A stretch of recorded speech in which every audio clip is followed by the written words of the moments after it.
Hello, my sweet souls and newly minted demons. Today's story featured in the Demon Portal is one I know that has been done before, but I just can't not do it. So just grip your seats, tune your ears this way, and enjoy. It Lives in the Music by Deify. Music has always been a part of my life. Throughout my childhood, I took delight in discovering new music and new music genres. My mother was a big inspiration for this, as she showed me much of the music from her generation's youth. I was hooked. Through my teenage years, however, my music taste fell down a darker path. My friends and I developed a taste for music that didn't exactly fit with the pop culture scene, and we reveled in that. There was a lot of argument about what the genre was called. Heavy metal, death metal, even black metal was a term one of my friends used. Whatever we called it though, our group of friends felt like it was made just for us. Now in my adulthood, the same group of friends and I are still very close. We, of course, grew up, got jobs, and a couple of us even started families. We would get together for poker nights and barbecues from time to time. We'd hit up movies here and there, and my buddy Charles would always drag us to the bowling alley. All in all, I would say I lived a typical adulthood. Until now. Oh my God, Liz shouted from 2 aisles away. She lifted up an old vinyl to show me her discovery. Her eyes lit up as if she'd just discovered the Holy Grail. "I loved this album when I was a kid," she exclaimed as she flipped the record case around to read the back. Nostalgia is a beautiful thing when you become an adult. My little band of friends and I had developed a bit of a hobby to indulge in that nostalgia. A new multimedia store had opened up in town, and the 5 of us frequented the spot often. They had movies, music CDs, and the such, but one particular area of the store held our interest the most. The vinyl section. It took some time for my friends to get me into the hobby of collecting old vinyl records, but one day I relented. I was definitely late to the party, but found myself obsessing over it fairly quickly. We would always compare our collections as well as any new finds. I even went out of my way to purchase a record player as to enjoy my old music, and not just collect it for the sake of collecting. "Oh, nice find," I said to Liz as she displayed the cover art to me, as if she was showing the prize in a game show. "Are there any more? I loved Alice Cooper." I shuffled through the albums trying to find a copy for myself. "Nope," she said, purposely pointing her nose in the air. "He's all mine. I had a big old crush on him when I was younger." I smirked at her with my eyebrow raised. Liz and I were very close. We had a sort of unspoken thing between us when we were teenagers, but never acted on it. We both moved on and got married to other people, but that unspoken thing still lingers as I felt a bit jealous of her comment. She giggled and began searching through the records for discoveries.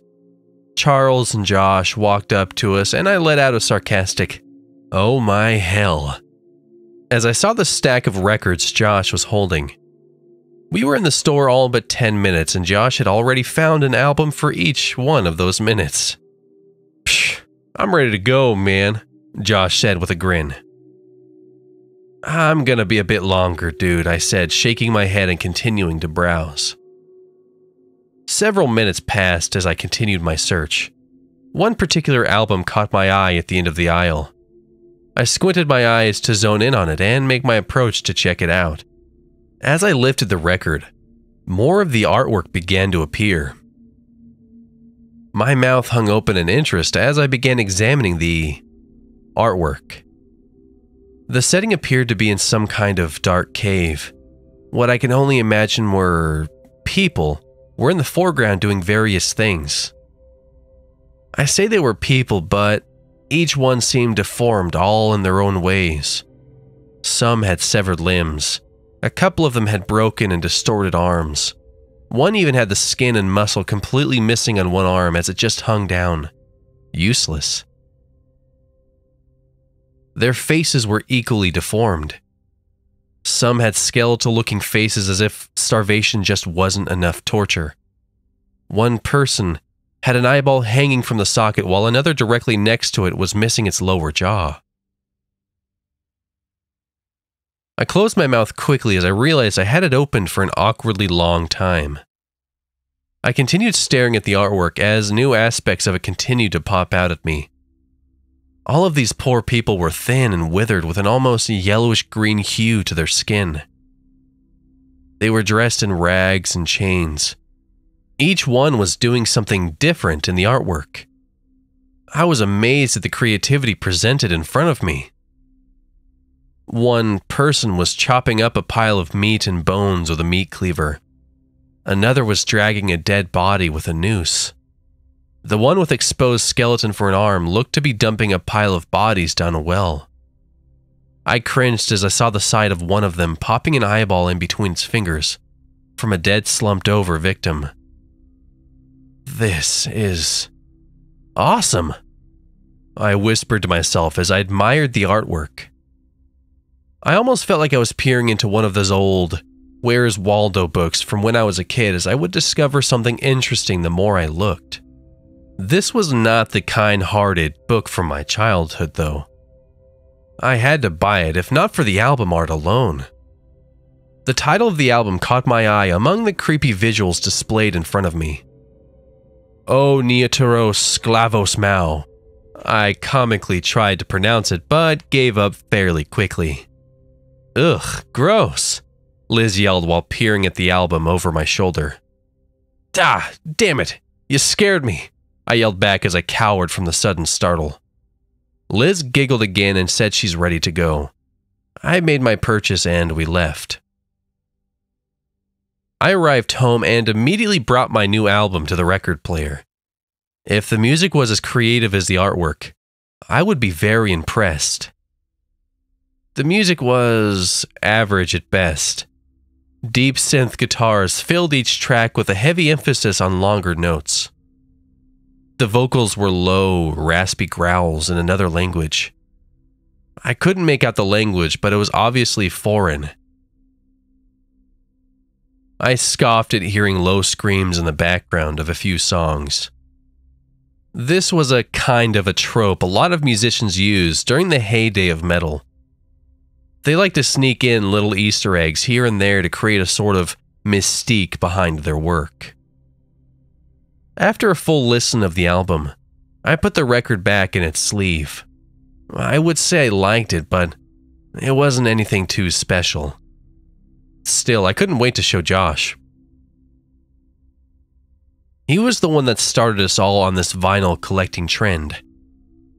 Even though I wasn't amazed by the music, I still felt like I had found a unique gem. Years passed and the four of us lightened up on our collecting habits.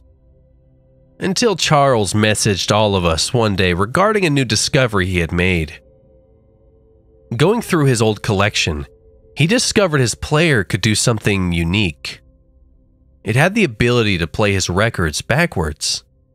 While this might seem a bit uninteresting in the world of metal music, this offered a new way to enjoy the genre. Again, focusing on the Easter egg trend of cleverly hiding things in the music. Some artists planted hidden messages in a track which is only heard when played in reverse. Charles was excited to bring his new discovery to the group, which kind of invigorated our interest in our old collecting habit. From there on out, the four of us would send audio clips back and forth of new discoveries from playing it in reverse. To my astonishment, several of my favorite bands had hidden messages littered through their work. One band had a very creepy one that just said, "Join us," repeatedly. It wouldn't have been so creepy if the title of the song wasn't Hell Awaits. Another band's message was just a comedic, "Thank you for finding the hidden track." Most of the hidden vocals were just drug references, though. But one in particular caused a huge outcry as a listener contemplating suicide listened to one particular album with a hidden message. When played backwards, the voice simply repeated, "Do it," over and over. Many believed this was the catalyst to his inevitable suicide.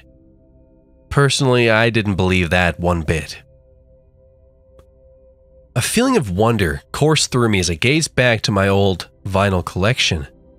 If any of my albums had a special message in it, that dark metal album with the crazy artwork had to have something. I grabbed it quickly and excitedly removed the record from its sleeve, placing it on my player. I grinned eagerly as I placed the needle in the middle of it. Unfortunately, my record player didn't have the function of flipping a switch and playing in reverse like Charles's did. I had to reverse it manually, trying to reverse it at a proper speed as to hear any messages lingering in the music. I placed my ear close to my speaker. For the first few minutes, nothing. Just that same deep guitar paired with the raspy vocals, but in reverse. Since I didn't know the language in the first place, playing it in reverse was pretty much the same. "Hello," a voice said softly from my speaker. I jumped back at the sound, but continued turning my record. I squinted my eyes and tilted my head as I stared into the speaker. Did I just find the hidden message? If so, it was very short and in English, no less. I continued to stare as I spun the record. "Thank you for finding me," the voice continued in a growled tone. I smiled and shook my head at the thought of finding another hidden track that simply thanks you for finding it. "What's your name?" the message continued. I was perplexed by this. Why would someone ask a question on a vinyl track that they couldn't possibly get an answer to? I remained quiet. "That's okay. I don't have a name either," it continued. "I do, however, have special work to do, and I need your help to do it." I continued listening with a bit of a sarcastic look on my face. "I know right now you think I'm just a hidden track with the artist blabbering away. Go ahead, ask me something," the voice commanded. I let out a humorous laugh. "Okay then. How is it that you've come to be stuck in a vinyl record?" I said in a giggly reply. "This is my portal. This is my means in which to communicate to you. This is why I am very happy you found me," it replied. I shot back, taking my hand from the record player. The record stopped spinning as I simply stared at its now static state. No, no, no, I whispered to myself as I felt myself back into the wall. The room was eerily quiet as I stared for several seconds. My curiosity outweighed my fear, however. I moved towards the record player and slowly placed my hand back on the album, which color seemed even blacker than before. I began spinning again. "Don't worry, my innocent friend," the voice from the speaker said again. "You may be confused now, but soon, you and I will make a great team. You can count on it." "What? What do you want from me?" I asked, tripping over my words. "There are certain tasks I need you to complete. Once you complete these for me, I will contemplate setting you free," the voice said sternly. "Set me free? What are you talking about?" I retorted, confused by its words. "You're mine now. If you do not complete these tasks set in front of you, there will be punishment," it snapped back. I once again pulled my hand from the record player and hastily removed the record. I stared at it, holding it up with both hands briefly. I chucked it across the room in rage. I watched as it slid across the ground and under my couch. I stared at the floor, wondering what had just happened. I heard a rumbling under my feet. I ducked down in fright at the sudden sound. I felt the ground vibrate underneath me as I witnessed several items from my shelves and tables begin moving. I covered my head and cowered on the ground as several items from around my room were thrown at me by an invisible force. "Stop it!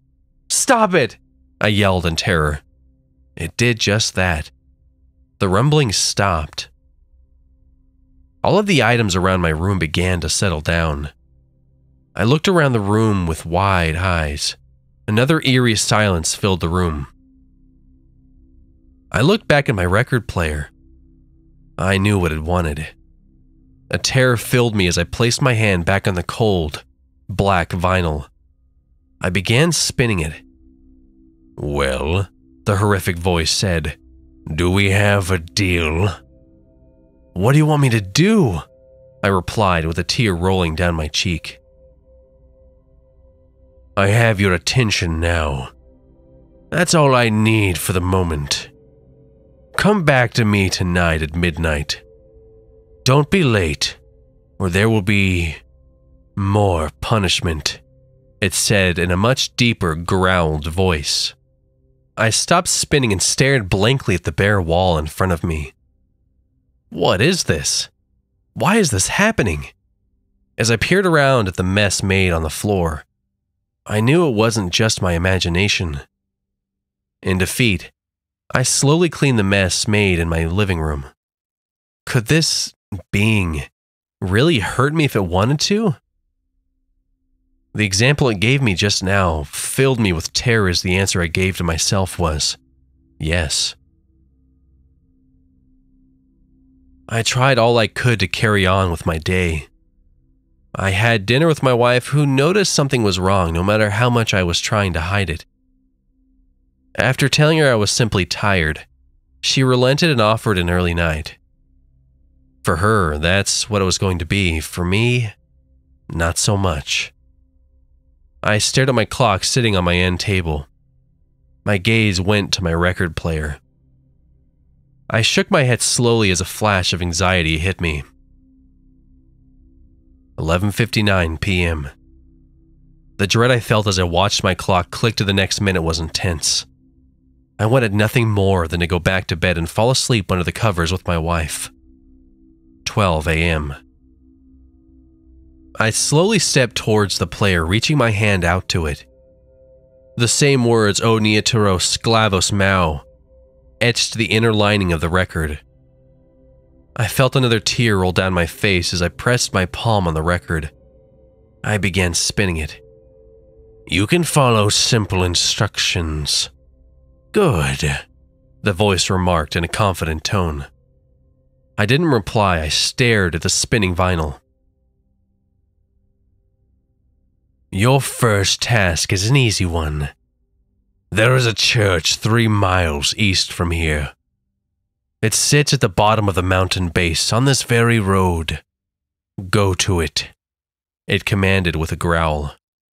"You have a toolbox, yes?" it continued. "There is a steel grate on the sidewalk in front of the church. Open it. Bring that steel grate back to me." "What do you want with a steel grate?" I whispered in a jittery tone. "My reasons are my own. Do you prefer to be punished?" it said sharply. "Okay, I'll do it," I quickly replied. I looked around in paranoia as I placed my tool chest into my trunk. My neighbors all knew me, but I still felt a sense that I was doing something wrong. Even though the simple task this being in that record wanted me to do seemed strange, I felt like what I was about to do was going to end badly. I arrived at the church and turned off my headlights as to not bring any unnecessary attention to myself as I parked in the church lot. The church was exactly where the voice said, also exactly where described. A steel grate in the sidewalk looked back at me. I looked around again as I placed my toolbox on the ground. Why was this thing making me bring it something so useless once removed from the sidewalk? Was there something actually in the sewer tunnel below it that it would eventually make me investigate? Removing it took a bit of work, but I was able to pull the heavy steel from the ground. After loading it and my toolbox into the trunk, I began my trek home. I brought the grate into the house, leaning it against the wall. I began spinning the record for further instruction as to not be punished. "You've done well, O Anthropos," it stated. I swear, for some reason, I knew it was grinning through its disembodied voice. "Go get some rest now. Come back to me at the same time tomorrow. I will have further instructions." It once again commanded in the same stern growl. I went to bed, but I did not rest. I laid in bed all night staring at the ceiling. My sleepless night didn't go unnoticed as my wife commented on my puffed-up face the next morning. A quick glimpse in the mirror showed a very unrecognizable sight. The bags under my eyes were prominent with a pale complexion across my face. I called in sick to work that day and tried to put the events out of my mind to live a somewhat normal day before I had to go back to that thing. I began clicking through channel after channel, unable to settle on one station due to my nerves. A quick screenshot got my attention as I clicked back several channels to try and find it. I did. It was the church I visited last night. It was on the news. The actual news of what was reported was devastating. I held both my hands to my mouth as I slowly slid off the couch in horror at what I was seeing. One of the priests at this church was killed early this morning before dawn. He had fallen down a suspiciously opened sewer opening. The fall snapped his neck when he landed and he died instantly. The police that were interviewed blamed the open sewer on mischievous kids and asked for help finding them. I knew better. This was my doing. I helped this thing kill. 11:59 p.m. I found myself staring at the record player once more. This time, I felt a sense of anger due to what it made me do, albeit without my knowledge. 12 a.m. I quickly began spinning the record. This time, I spoke before it could. "Why did you make me do that?" I said in a rage, but not too loud as to wake my wife. "There was no point. It was a senseless death. You gained nothing." Silence filled the room as I awaited its reply. After a few seconds, it spoke. "I've gained more than you realize," it stated in a whisper. "That priest you killed. We had dealings. He was the only one who knew me, and how to lock me away again. Now that he's gone, you're all mine." I stopped spinning the record and stared in shock at what it just told me. I quickly began spinning it again though, as to not anger it. "Why are you doing this to me?" I asked, not really wanting to hear its answer. It didn't respond to my inquiry. "Your next task will prove what you're capable of. To me, and to yourself. You will go to the edge of town on a road called Genesee Avenue. The number on the house is 1000. Go to it. You will find a lonely man sleeping. You must pierce his heart.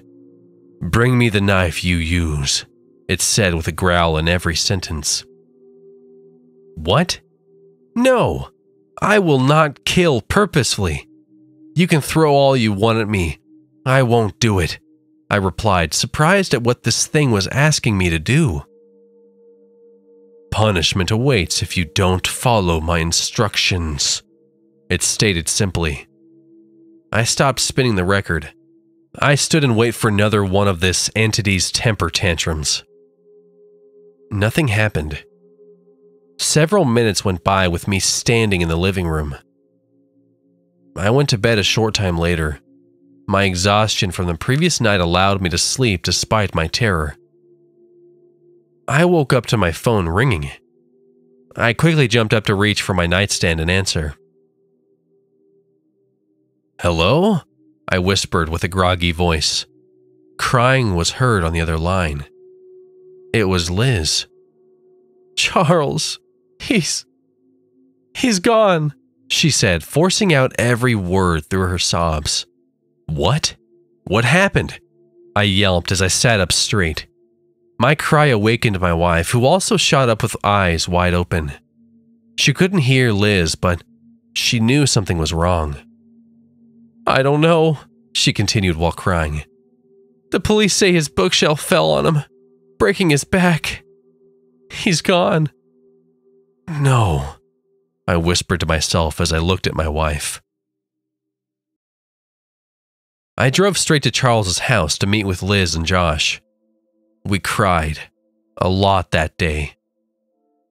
Our friend was dead. After several hours with my friends, I returned home. As I walked into my living room, a terrible thought went through my mind as I stared at the record player. Was this my punishment? I begrudgingly began spinning the record. "Did you get my message?" it asked almost as soon as I started spinning. "Why him?" I whispered in defeat. "Why didn't you take me instead?" "I need you. If you do not listen to my commands, your punishments will become far worse. You may be sleeping alone if you don't comply."